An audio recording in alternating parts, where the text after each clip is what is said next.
İnsanların səhvi də olur, xətası da olur. Təbii. Günahı da olur. Bu normaldır. Bilirsiniz də, İslamın gündəlik insanların həyatında müxtəlif qaydaları var. Bilirsiniz, hər gün evimizdə belə, çölə çıxsaq da belə, bax, iki böyük bizim üzərimizdə haqq var. O haqq nədir? Gördün, bir insan pis iş görür, onu pis işlərdən bilə-bilə çəkindirməsən, Allah insana cəza verir.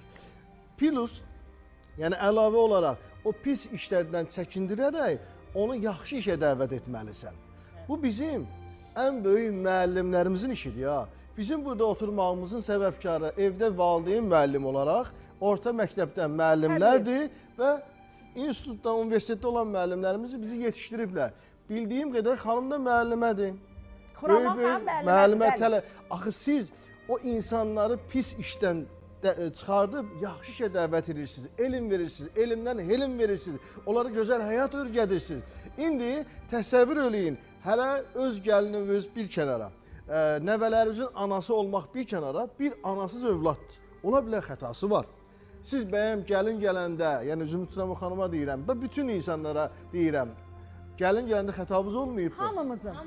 Gəlin gələndə evdə ola bilər bir qabı düzgün yumamsan, çirkin yumusan, evi düz təmizləməmsən, bəyəm olmayıb, hamı da olub. Yəni, siz bir müəllimə kimi o xətaları göz yuma bilmirsiniz. Bir müəllimə kimi gəlinivizi, gəlin kimi yox, tələbə kimi, şagird kimi qoyun qarşınıza, başa salın. Səhv olan biri kimi. Amma bəli, insan da səhv ola bilər. Yəni, öyrədin, bunu düz deyil, bu təmiz deyil, bunu düz elə, bunu öz övladın kimi, ən azı bir şagirdiniz kimi o xanım gərək qoysun, izah eləsin. Amma bu böyük bir günahdır və böyük bir insanın fəlakəti aparan bir ki, uşağı anadan ayırmaq düzgün deyil.